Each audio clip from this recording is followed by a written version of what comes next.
Good morning everyone. आज हम बहुत important article environment impact assessment के बारे में डिस्कस करेंगे।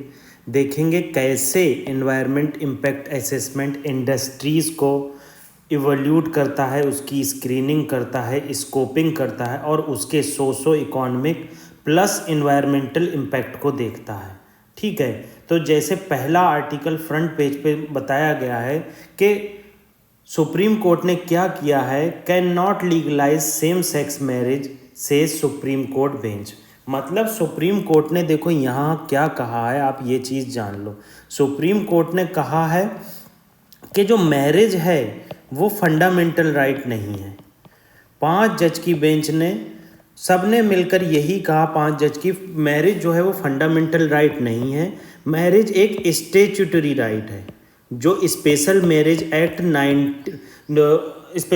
एक्ट से आता है। ठीक है, तो यहाँ पर सुप्रीम कोर्ट कहना क्या चाह रही है कि सुप्रीम कोर्ट कह रही है कि मैरिज से रिलेटेड जो लॉ है वो सेंट्रल गवर्नमेंट के द्वारा बनाया जा सकता है और सेंट्रल गवर्नमेंट ही इसमें संज्ञान ले सकती है। ठीक है, तो इसीलिए सुप्रीम कोर्ट ने ये पार्लियामेंट के ऊपर छोड़ दिया है कि वो किस तरह से सेम सेक्स मैरिज को लीगलाइज करती है या फिर अलाउ करती है। तो यहाँ से ये डिसाइड हो गया कि LGBTQIA मतलब लेस्बियन, गे, बाइसेक्सुअल, ट्रांससेक्सुअल, कीर, इंटरसेक्सुअल और एसेक्सुअल, इन सबको क्या है, अब पार्लियामेंट से गुहार लगाना पड़ेगी कि आप हमारी सेम सेक्स मैरिज को अलाउ कीजिए। ठीक है, तो इससे हमें ये पता चलता है सुप्रीम कोर्ट ने जो राइट टू मैरिज है वो किसी फंडामेंटल राइट के अंदर नहीं आता है, वो एक स्टैट्यूटरी राइट है अंदर स्पेशल मैरिज एक्ट। आप ये याद रखना।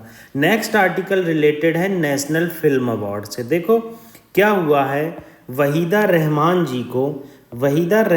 जी को इस बार का दादा साहेब फाल्के अवार्ड मिला है। देखो दादा साहेब फाल्के अवार्ड जो मिलता है वो एक्सीलेंस में मिलता है, मतलब हाईएस्ट अवार्ड है इन सिनेमा में। आपने लाइफ टाइम जो अचीवमेंट किया, जो एक्सीलेंस दिखाई, उसके बेस पर आपको दादा साहेब फाल्के अवार्ड मिलता है। ठीक है, तो यहाँ पर ये सबसे इम्पॉर्टेंट चीज़ ये है कि दादा साहेब फाल्के पुरस्कार इंट्रोड्यूस कब किया गया था। देखो ये इंट्रोड्यूस किया गया था 1969 में। 1969 में गवर्नमेंट ऑफ इंडिया ने इसको इंट्रोड्यूस किया था और फर्स्ट अवार्ड देविका रानी जी को दिया गया था।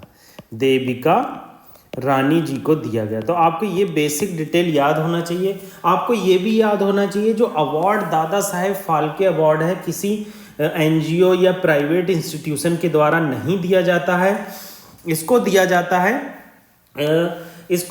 Ministry of environment and broadcasting के द्वारा नेशनल अवार्ड सेरेमनी के अंदर। ये चीज़ आप अच्छे से याद रखना जो मैंने आपको बताया कौन सी मिनिस्ट्री के द्वारा दिया जाता है। देखो कभी कभी ये कन्फ्यूज़न हो जाता है, आपको यहाँ पर कुछ चीज़ें बहुत ईजी लगती होंगी कि हमें याद रहेगा। मिनिस्ट्री ऑफ कल्चर डाल देता है, आदमी सोचता है फिल्म बनाना एक कल्चर का पार्ट है, तो कल्चर का पार्ट है तो इसका मतलब ये हमारी कल्चरल एक्टिविटी हुआ, मगर नहीं, मिनिस्ट्री ऑफ कल्चर के अंदर ये नहीं आता है, ministry of information and broadcasting के अंदर आता है। दिया जाता है नेशनल अवार्ड सेरेमनी के द्वारा। फर्स्ट टाइम इंट्रोड्यूस किया गया था 1969 में और फर्स्ट अवार्ड जिन्हें दिया गया था उनका देविका रानी नाम था, जिनको ये अवार्ड दिया गया। अब अगला आर्टिकल हम देख लेते हैं इन्वायरमेंट इम्पैक्ट असेसमेंट से रिलेटेड। देखो कल इस पे एक आर्टिकल आया था, आर्टिकल क्या, एडिटोरियल आया था। मैं आपको वो एडिटोरियल शेयर कर दूंगा टेलीग्राम चैनल पर। आप टेलीग्राम चैनल आज ज़रूर देखना। उसमें आप देखना कि मैंने जो हाईलाइट पोर्शन किया है उस पर जो एडिटोरियल है या फिर उसको ये कह लीजिए आर्टिकल है, उसमें जो हाईलाइट पोर्शन है आप उस पर ज़रूर ध्यान देना। उसमें मैंने क्या बताया, देखो क्या होता है इन्वायरमेंट इम्पैक्ट असेसमेंट कब इंट्रोड्यूस किया गया, आपको यहाँ मैं क्लियर कर देता हूँ। First time environment impact assessment जो है गवर्नमेंट ऑफ इंडिया के द्वारा प्लानिंग कमीशन, मतलब प्लानिंग कमीशन के द्वारा department of science and tech को आदेश दिया गया, मतलब प्रीकर्सर है ये, मतलब जब इन्वायरमेंट इम्पैक्ट असेसमेंट नहीं आया था तो उससे पहले प्लानिंग कमीशन ने 1976 और 1977 के करीब department of science and tech को आश्वासन दिया गया कि रिवर वैली प्रोजेक्ट है उसको इन्वायरमेंट पॉइंट ऑफ व्यू से आप देखिए, ठीक है। उसके बाद क्या हुआ कि इन्वायरमेंट इम्पैक्ट असेसमेंट की इंपॉर्टेंस बढ़ती गई। आप ये चीज़ जान लीजिए, जो इन्वायरमेंट इम्पैक्ट असेसमेंट होता है ये इन्वायरमेंट इम्पैक्ट तो देखता ही देखता है, उसके अलावा सोशो और इकोनॉमिक इम्पैक्ट भी देखता है। ये चीज़ आप याद रखना। कभी कभी कंफ्यूजन होता है कि इन्वायरमेंट इम्पैक्ट असेसमेंट के द्वारा हम केवल इन्वायरमेंट इम्पैक्ट देखते हैं और इससे हमारी इकोनॉमी को लॉस किस तरह से होता है ये देखते हैं, बस ओनली लिख देगा, वहीं गलत हो जाएगा। ये इन्वायरमेंटल, सोशल और इकोनॉमिक इम्पैक्ट तीनों चीज़ें देखी जाती हैं। अब क्या होता है देखो, उसके बाद क्या होता है 1994 27 जनवरी 1994 में क्या होता है, ministry of environment, forest and climate change क्या करती है, इन्वायरमेंट इम्पैक्ट असेसमेंट को के लिए एक लॉ ला देती है और कह देती है इन्वायरमेंट इम्पैक्ट असेसमेंट जो है वो मैंडेटरी है। मतलब क्या किया जाता है, इन्वायरमेंट इम्पैक्ट असेसमेंट को इन्वायरमेंट प्रोटेक्शन एक्ट 1986 के तहत लाया जाता है 1994 में, और कहा जाता है 1994 में कह दिया जाता है कि कोई भी प्रोजेक्ट होगा उसका इन्वायरमेंट इम्पैक्ट असेसमेंट ज़रूरी है, और ये एक स्टेचुटरी बॉडी हो गई। मतलब उसके बाद से ये स्टेचुटरी बॉडी हो गई। फिर उसके बाद क्या हुआ, 2006 में कुछ अमेंडमेंट आए। 2006 का आप एक अमेंडमेंट ज़रूर याद रखिए, ये ज़रूर पूछता है 2006 में क्या किया गया, अमेंडमेंट लाया गया इन्वायरमेंट इम्पैक्ट असेसमेंट में, और स्टेट को कुछ अथॉरिटी दे दी गई। जब स्टेट्स को कुछ अथॉरिटी दे दी गई, उसके बाद क्या हुआ कि स्टेट ने कुछ कैटेगरी में इन्वायरमेंट इम्पैक्ट असेसमेंट स्टार्ट किया और बहुत सारे प्रोजेक्ट को फास्टली अथॉरिटी दी गई। देखो क्या होता था, जैसे जैसे इन्वायरमेंट इम्पैक्ट असेसमेंट आया तो इंडस्ट्रीज़ को लगा कि ये हमारी जो प्रोडक्शन है उस पर कैगिंग लगा देगा, मतलब उसको कंट्रोल कर लेगा और ये एक लाइसेंस राज की तरह वर्क करेगा। मगर गवर्नमेंट ने कहा ये लाइसेंस राज की तरह वर्क नहीं करेगा, मगर इन्वायरमेंट क्लियरेंस को मैंडेटरी करेगा, ताकि आप जो है चीज़ों को अच्छे से फुलफिल कर सकें। तो गवर्नमेंट ने इसमें बहुत सारे रिफॉर्म आए ताकि इसमें लाइसेंस राज की तरह ये लाइसेंस सिस्टम ना हो जाए कि हर कोई हर फाइल को रोक ले, ठीक है। तो यही चीज़ यहाँ पर पूरे इसमें बताई गई है कि कैसे उसके बेनिफिट होंगे, कैसे इन्वायरमेंटली बेनिफिट करेगा, सस्टेनेबली बेनिफिट करेगा। आगे देखो यही चीज़ यहाँ बताइए 1994 में क्या किया गवर्नमेंट ऑफ इंडिया ने, इन्वायरमेंट प्रोटेक्शन एक्ट 1986 के अंदर इन्वायरमेंट इम्पैक्ट असेसमेंट नोटिफिकेशन को लाया और इन्वायरमेंट क्लियरेंस को मैंडेटरी कर दिया गया, ठीक है। इसके बाद 2006 में एक बार अमेंडमेंट हुआ। इसमें एक चीज़ और हम जान लेते हैं जो आपको पता होना चाहिए। देखो 4 स्टेजेस होती हैं इन्वायरमेंट इम्पैक्ट असेसमेंट की। कितनी स्टेजेस होती हैं? 4 स्टेजेस होती हैं इन्वायरमेंट इम्पैक्ट असेसमेंट की, जिसमें पहली स्टेज जो होती है वो स्क्रीनिंग होती है। कोई भी प्रोजेक्ट है उसकी स्क्रीनिंग की जाती है कि उससे कितना लॉस हो सकता है, कितना बेनिफिशियल है, वो ये सब चीज़ें देखी जाती हैं। दूसरी चीज़ क्या की जाती है, स्कोपिंग की जाती है। स्कोपिंग की जाती है। तीसरी चीज़ है पब्लिक कंसल्टेशन किया जाता है। ये कभी कभी क्वेश्चन उठा जाते हैं कि पब्लिक से तो पूछा ही नहीं जाता। और चौथी चीज़ जो है अप्रेजल किया जाता है। तो ये चीज़ आप अच्छे से जान लेना। कभी कभी यूपीएससी प्रीलिम्स में क्वेश्चन डालती है इन्वायरमेंट इम्पैक्ट असेसमेंट में 4 स्टेजेस होती हैं और वो 4 स्टेजेस की क्रोनोलॉजी पूछ लेगा। आपको स्कोपिंग पहले डाल देगा तो आप कहेंगे यार स्कोपिंग तो पहले होता है, नहीं, स्क्रीनिंग पहले होता है, देन स्कोपिंग होता है, देन पब्लिक कंसल्टेशन होता है, देन अप्रेजल होता है, ठीक है। तो इस तरह से हमने इसको यहाँ पर डिस्कस किया ये आर्टिकल, जो बहुत इंपॉर्टेंट था। अगला आर्टिकल है comprehensive and progressive agreement for trans Pacific partnership. मतलब इसमें comprehensive and progressive agreement for trans Pacific partnership, ये एक देखो फ्री ट्रेड एग्रीमेंट है। जैसे रीसेप है, रीजनल कॉम्प्रिहेंसिव इकोनॉमिक पार्टनरशिप, जिसमें इंडिया ने पार्टिसिपेट नहीं किया है, ऐसे ही ये है जिसमें इंडिया ने पार्टिसिपेट नहीं किया है। चर्चा में क्यों है, क्यों रिसेंटली क्या किया है, यूके ने इसे ज्वाइन किया है। अब तक 11 कंट्री इसमें ज्वाइन कर चुकी हैं। देखो हमारी इंडिया नहीं है और हमारी कोई पड़ोस की कंट्री भी नहीं है इसमें, ये चीज़ हमें याद रखना है। 11 कंट्री हैं, 12th जो है हमारी ये यूके बनी है। इसे इम्पॉर्टेंट ये डिस्कशन क्यों इम्पॉर्टेंट है हमारे लिए, क्योंकि इसमें इंडिया पार्टिसिपेट नहीं कर रहा है। हमारा इंडिया क्यों पार्टिसिपेट नहीं कर रहा है? एग्रीकल्चर फ्रंट से। इसका रीज़न है, देखो ऑस्ट्रेलिया और न्यूजीलैंड से चीप प्रोडक्ट आते हैं, डेयरी प्रोडक्ट आते हैं, जैसे तुम्हारा चीज़ आएगा, दही आएगा, दूध आएगा। तो ये चीप डेयरी प्रोडक्ट हमारे एग्रीकल्चर में डिस्टॉर्शन ला सकते हैं, उनके इनकम को लॉस पहुंचा सकते हैं। तो एग्रीकल्चर फ्रंट पे मेन पर्पस है। और दूसरी चीज़ है कि ये जो comprehensive and progressive agreement for trans Pacific partnership है, ये जो है हमारे जेनरिक मेडिसिन है। देखो जेनरिक मेडिसिन क्या होती हैं, जैसे कोई मान लो मेडिसिन का ब्रांड है, अब इस ब्रांड को 20 साल पूरे हो गए, इसका पेटेंट खत्म हो गया, तो अब कोई भी कंपनी, गवर्नमेंट अथॉरिटी दे सकती है प्राइवेट कंपनी या सब्सिडरी कंपनी को कि आप इसकी मेडिसिन सस्ते में बनाइए सेम फार्मूले की और लोगों में डिस्ट्रीब्यूट कीजिए इजीली। तो it is called generic medicine, ठीक है। तो ये क्या करता है, CPTPP क्या करता है, हमारी जेनरिक मेडिसिन को रोकता है। तो इसलिए भी हम एक ज्वाइन नहीं कर रहे हैं, ठीक है। दूसरा इंपोर्ट कॉम्पिटिशन तो है ही कि आपको इंपोर्ट बहुत ज़्यादा होगा, ड्यूटी फ्री इंपोर्ट होगा, इससे हमारे एक्सपोर्ट को बहुत नुकसान होगा और हमारे एग्रीकल्चर फ्रंट पर बहुत ज़्यादा नुकसान झेलना पड़ सकता है। आगे क्या बताया गया है कि व्हाट इंडिया कैन गेन, अगर इंडिया ज्वाइन करता तो क्या गेन कर सकता था। कॉम्पिटिटिवनेस, मतलब कॉम्पिटिटिवनेस क्यों कह रहे हैं यहाँ पर, कॉम्पिटिटिवनेस आती तो इनोवेशन आती, इनोवेशन आती तो जॉब मिलते तो एजुकेशन बढ़ती, यही सब बातें गई। एक्सेस न्यू क्लाइंट मिलते, मतलब new countries, market transparency and stability, मतलब ये कहना चाह रहे हैं कि आप वर्स्ट क्राइसिस में होते तो आपको मार्केट ट्रांसपेरेंट मिलती। तो ये सब चीज़ें हैं, मगर हमारे लिए ये भी इम्पॉर्टेंट है कि एग्रीकल्चर को कैसे हम प्रोटेक्ट किया जाए, एग्रीकल्चर फार्मर्स के लिए, उनके लिए इनकम बढ़ाई जाए। क्योंकि सबसे बड़ी प्रॉब्लम ये है कि एग्रीकल्चर फील्ड में हमारे फार्मर्स की ना तो इनकम बढ़ रही है और प्रोडक्शन भी नहीं बढ़ रहा है। क्योंकि ग्रीन रिवॉल्यूशन के बाद क्या हुआ है, बहुत सारे सर्वे आए हैं जिसमें प्रोडक्शन को बताया गया है कि ज़्यादा उसमें इम्पैक्ट नहीं पड़ा है।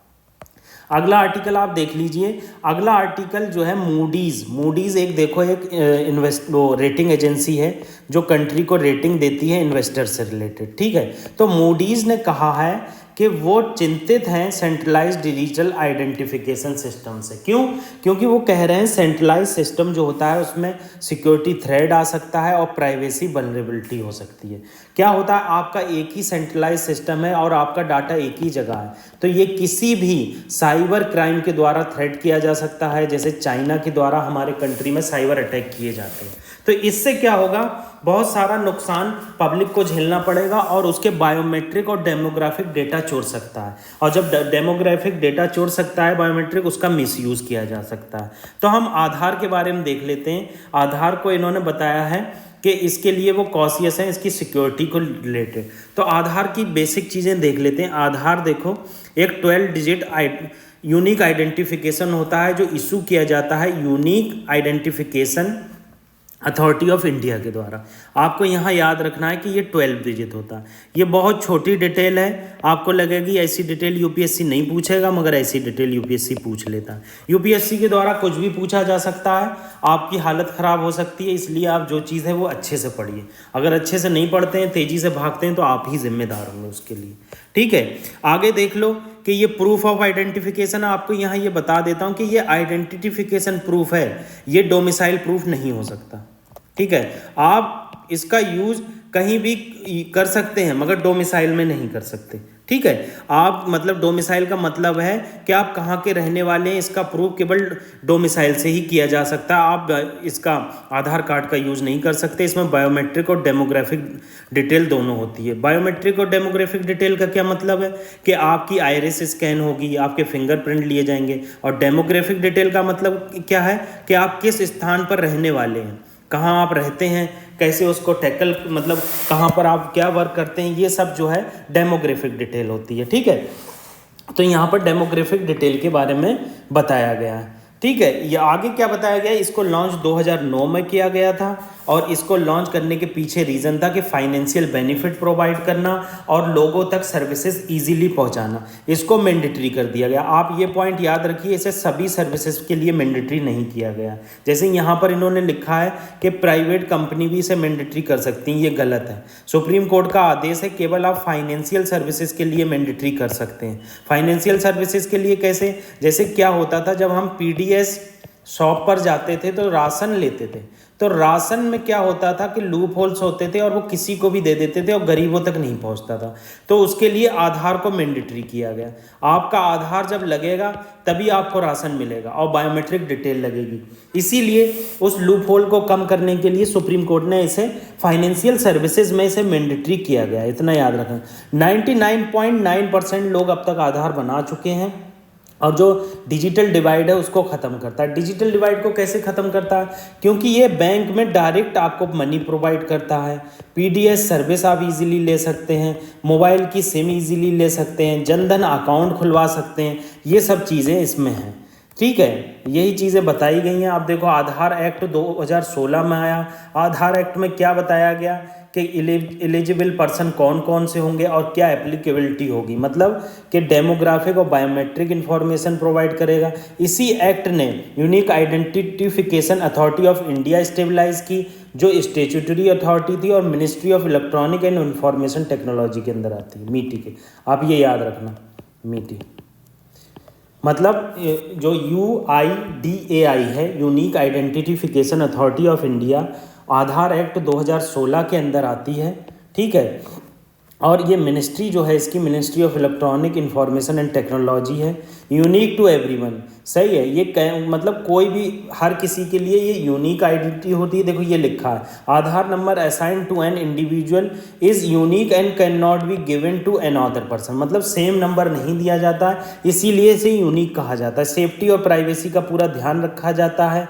रेस्ट्रिक्टेड शेयरिंग की मतलब किसी भी प्राइवेट फर्म के साथ, किसी भी गवर्नमेंट मिनिस्ट्री के साथ इसका डेटा शेयर नहीं किया जाता है। केवल unique identification authority of India ही इसको ऑथेंटिकेट करती है और अथोराइज्ड करती है कि आप जो है सिम लेने जा रहे हैं तो वो unique identification authority of India के पास डेटा जाएगा, वो कहेगा हाँ राइट है, फिर वो राइट बोल देगा। ठीक है, अगर आप इसको अनऑथराइज्ड यूज़ करते हैं, साइबर अटैक कर सकते हैं, तो आपको 3 साल की सज़ा हो सकती है और मिनिमम 10 लाख का फाइन पड़ सकता है। इससे ऊपर कितनी भी सज़ा हो सकती है। ठीक है, आगे क्या बात बताई गई है कि वर्चुअल आईडी, देखो ये इंपॉर्टेंट है। कभी कभी यूपीएससी पूछता है आधार की वर्चुअल आईडी का क्या मतलब है। देखो वर्चुअल आईडी का मतलब होता है कि मान लो ये मेरा 12 डिजिट आधार नंबर है, इसके लिए मैंने एक वर्चुअल आईडी बना ली। वर्चुअल आईडी मैंने बनाई 16 डिजिट नंबर की।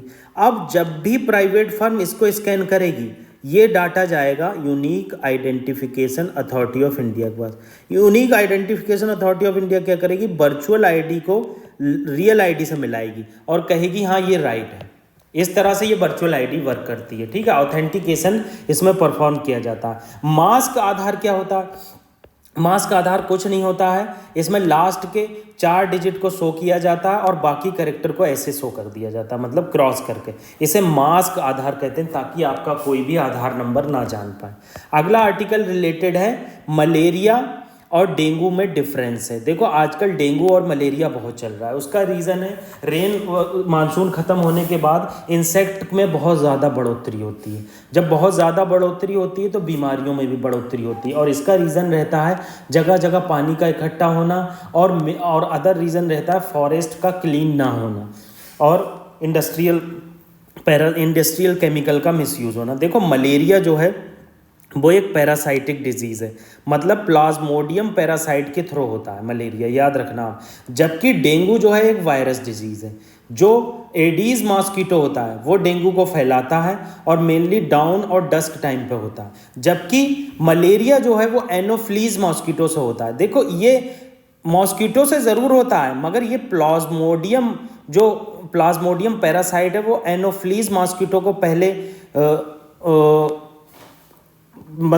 एनोफ्लीज मॉस्किटो के अंदर जाता है, मतलब उसके द्वारा टच किया जाता है, फिर एनोफ्लीज मॉस्किटो जो है इंसान को काटता है। जब ये इंसान को काटता है उसके बाद क्या होता है कि आपको मलेरिया होता है। जबकि डेंगू क्या है? एक वायरल डिजीज है। तो किसी भी एडीज इजिप्टिस के द्वारा जब काटा जाता है तो ये वायरस ट्रांसमिट होता है। देखो इसमें एंटी मलेरियल ड्रग होती हैं, मतलब आपको मलेरिया को रिकवर इजीली किया जा सकता है, जबकि डेंगू में कोई भी ड्रग अवेलेबल नहीं है। जो स्टैंडर्ड ट्रीटमेंट है फीवर उवर से रिलेटेड वही यूज़ किया जाता है, इसलिए इसको जल्दी रिकवर करना ज़रूरी होता है। आप अगर इसे जल्दी रिकवर नहीं करेंगे तो दिक्कत हो जाएगी। ठीक है, अगली बात क्या बताई गई है? वही चीज़ इन्होंने फिर से बता दी है कि एनोफ्लीज मॉस्किटो से होता है, जबकि ये एडीज मॉस्किटो से होता है। आप याद रखिए, डेंगू जो है एडीज मॉस्किटो से होता है, और जबकि मलेरिया जो है एनोफ्लीज मॉस्किटो से होता है। डेंगू में दो एडीज मॉस्किटो होते हैं, एडीज इजिप्टी और एडीज एल्बोपिक्टस। ठीक है, अब इसमें सिम्टम 7 से 30 दिन में नजर आते हैं, इसमें 4 से 10 ही दिन में नजर आते हैं। ठीक है, ये देखो बताया गया, वांटेड है एनोफ्लीज और यहाँ पर एडीज इजिप्टिस। ठीक है, डेंगू आप ऐसे याद रख सकते हैं, अगर आप इजिप्ट गए तो आपको डेंगू हो जाएगा। कैसे? क्योंकि एडीज इजिप्टिस मैंने ऐसे याद किया था, आप हमेशा ऐसे याद कर सकते हैं। ठीक है, अगला आर्टिकल रिलेटेड है commission for air quality management in national capital region. आप ये चीज़ यहाँ पर अच्छे से जान लो, जो commission for air quality management है ये एक स्टेचुटरी बॉडी है। ठीक है, सेंट्रल गवर्नमेंट ने इसे एक एक्ट के थ्रू बनाया, मगर यूपीएससी ऐसे क्वेश्चन नहीं पूछेगी, इतना इजी क्वेश्चन आपसे पूछेगी नहीं यूपीएससी तो आपकी हालत ख़राब कर देगी। क्या करेगी? कहेगी commission for air quality management एक ऑर्डिनेंस के थ्रू बनाया गया था और ये एक एग्जीक्यूटिव बॉडी था, और उसके बाद इसके लिए एक एक्ट आया, बाद को इसे स्टेचुटरी बॉडी बनाया। तो आप देखिए ये क्वेश्चन मैं कैसे सॉल्व करता हूँ। अब ये क्या कह रहे हैं कि जो commission for air quality management है वो क्या करेगी? कोऑर्डिनेशन बढ़ाएगी और रिसर्च को कंडक्ट करेगी, और जो नेबरिंग रीजन है पंजाब, हरियाणा, उत्तर प्रदेश और राजस्थान, इन चारों के नाम याद होना चाहिए। जो एनसीआर में पॉल्यूशन के लिए लायबल हैं वो ये 4 डिस्ट्रिक्ट हैं, पंजाब, हरियाणा, उत्तर प्रदेश और राजस्थान। मगर मैक्सिमम पॉल्यूशन जो दिल्ली में होता है वो ट्रांसपोर्ट से होता है, मैंने आपको पहले भी बताया। ये ट्रांसपोर्ट मेनली लायबल है, इसमें बहुत ज़्यादा पॉल्यूशन होता है, इसलिए इलेक्ट्रिक बसेस को जोर दिया जा रहा। मगर क्या है कि पंजाब, हरियाणा, उत्तर प्रदेश और राजस्थान में भी कुछ पॉल्यूशन पराली के थ्रू होता है। पराली क्या होता है? जो हमारा क्रॉप रेजिडियो बच जाता है, उस क्रॉप रेजिडियो से पॉल्यूशन होता है। ठीक है, अब आप यहाँ देख लो क्या किया, जो हमारी commission for air quality management body है ये क्या करेगी? एयर क्वालिटी में जो मैनेज करने की बॉडी है उनको सबको सुपरसीड कर देगी। जैसे पहले क्या होता था, मल्टीपल बॉडी के द्वारा एयर पॉल्यूशन को कंट्रोल किया जाता था दिल्ली में, जैसे central pollution control board, state pollution control board, environment pollution prevention control authority, NCR. मगर अब क्या अथॉरिटी है कि इसको commission for air quality management के द्वारा ही पूरे एरिया को मैनेज किया जाएगा, और इसके द्वारा जो डिसीजन लिया जाएगा वो सर्वमान्य होगा, वो स्टेट गवर्नमेंट से भी ऊपर होगा। ठीक है, आप स्टेट गवर्नमेंट को भी गाइड कर सकते हैं, स्टेट गवर्नमेंट इसमें दखल नहीं दे सकती। ठीक है, अगली बात क्या बताई गई? देखो जो मैंने क्वेश्चन पूछा था उसका आंसर ये है कि पहली बार इसे ऑर्डिनेंस के थ्रू बनाया गया और इसने डिसॉल्व कर दिया environment pollution prevention and control authority for NCR. मतलब इससे पहले देखो आप एक चीज यहां देख लो, 1998 में सुप्रीम कोर्ट का वर्डिक्ट आया था। सुप्रीम कोर्ट ने कहा था दिल्ली में बहुत पॉल्यूशन है, गवर्नमेंट इस पर कुछ कर नहीं रही है, इसलिए एक environment pollution prevention control authority बनाओ। ये एक बॉडी बनाई गई सुप्रीम कोर्ट के द्वारा। इसने करीब 20 से 25 साल वर्क करा, मगर इस बॉडी के द्वारा केवल 2 ही मेंबर थे इसमें, तो ज़्यादा सक्सेसफुल नहीं हुई। इसीलिए क्या किया गया, गवर्नमेंट ऑफ इंडिया के द्वारा एक ऑर्डिनेंस लाया गया और ऑर्डिनेंस के द्वारा commission for air quality management बनाया गया। ठीक है, तो सुप्रीम कोर्ट के इस environment pollution and prevention control authority को रिमूव कर दिया गया। अब जो वर्क करती है वो commission for air quality management work करती है। ये हेड की जाती है फुल टाइम चेयरमैन के द्वारा। ये चेयरमैन सेक्रेटरी होते हैं या चीफ सेक्रेटरी होते हैं। इंपॉर्टेंट है, क्यों इंपॉर्टेंट है? यूपीएससी ऐसे कोई ऑप्शन डाल देती है। ये हेड की जाती है ministry of environment and climate change के द्वारा, जो मिनिस्टर हैं उसके द्वारा नहीं हेड की जाती, सेक्रेटरी या चीफ सेक्रेटरी के द्वारा हेड की जाती है। इसका टेन्योर 3 साल होता है या 70 साल होता है, ठीक है। मेंबर जो होते हैं वो सेवरल मिनिस्ट्री से आते हैं और सेवरल स्टेट से आते हैं, और इसके जो चेयरमैन है, मेंबर हैं, वो एक्सपर्ट होना चाहिए सेंट्रल पोल्यूशन कंट्रोल फील्ड में, इसरो में और सिविल सोसाइटी में, ठीक है। वही चीज़ यहाँ बताई गई है कि सारी जो एग्जिस्टिंग बॉडी हैं उनको ये सुपरसीड कर देगा। हरियाणा, पंजाब, राजस्थान और उत्तर प्रदेश की जो बॉडी हैं उनको भी सुपरसीड कर देगा और अपना एक लॉ को इम्प्लीमेंट करेगा, ठीक है। यही चीज़ यहाँ बताई गई है। अब इसके पास पावर है कि इम्प्लीमेंट कर सकता है एनवायरनमेंट प्रोटेक्शन एक्ट 1986 को, एयर और वाटर से रिलेटेड जो है उनको इम्प्लीमेंट कर सकता है। आपको यहाँ मैंने पूरी बात बता दी कि commission for air quality management कैसे वर्क करता है, उसने कैसे environment pollution and prevention authority को हटाया, और environment prevention and pollution authority में केवल 2 मेंबर थे जो सुप्रीम कोर्ट के द्वारा अपॉइंट किए गए थे, और वो एक सुप्रीम कोर्ट की बॉडी थी, ठीक है। अब क्या है, अब देख लो इन दोनों में डिफरेंस क्या है। इन्होंने वही बात यहाँ फिर से बताई है कि एनवायरनमेंट पॉल्यूशन प्रिवेंस कंट्रोल अथॉरिटी को 1998 में बनाया गया, और ये केवल एनसीआर रीजन में लुकअप करती थी, जबकि commission for air quality management मतलब न्यू कमीशन जो है वो एडजॉइनिंग एरिया में है। एडजॉइनिंग एरिया मैंने आपको बता दिए पंजाब, राजस्थान, उत्तर प्रदेश और हरियाणा, ये आप याद रखना, ठीक है। आगे क्या बताया गया है कि ये जो एनवायरनमेंट पॉल्यूशन प्रिवेंस कंट्रोल अथॉरिटी थी ये एक नॉन स्टेचुटरी बॉडी थी, जबकि जो कमीशन है, commission for air quality management, ये एक स्टेचुटरी बॉडी है। देखो environment pollution prevention control authority में कोई स्टेट का रिप्रेजेंटेटिव नहीं था, केवल 2 मेंबर थे, जबकि कमीशन में स्टेट के रिप्रेजेंटेशन भी हैं और एक स्टेचुटरी बॉडी है। और ये बहुत सारे सिस्टम में फेल हो गई थी, ग्रेडेड एक्शन रिस्पॉन्स है, यही सब चीज़ें यहाँ बताएं। देखो आज मैंने इंपॉर्टेंट आर्टिकल डिस्कस किए, आपके लिए मेरे पास एक सजेशन है, मैं जो आर्टिकल इन्वायरमेंट इम्पैक्ट असेसमेंट से रिलेटेड है वो टेलीग्राम चैनल पर शेयर कर दूंगा, आप उसके इंपॉर्टेंट पॉइंट देख लेना, आपके मेंस में भी काम आएंगे, प्री में भी काम आएंगे। दूसरी चीज़ क्या इंपॉर्टेंट है कि मेरी आपसे गुजारिश है कि आप ज़्यादा स्पीड में किसी वीडियो को ना सुनिए, 1.5 की स्पीड में सुनिए। अगर आप ज़्यादा स्पीड में वीडियो को सुन रहे हैं तो उसके नोट्स ज़रूर बनाइए। Thank you very much.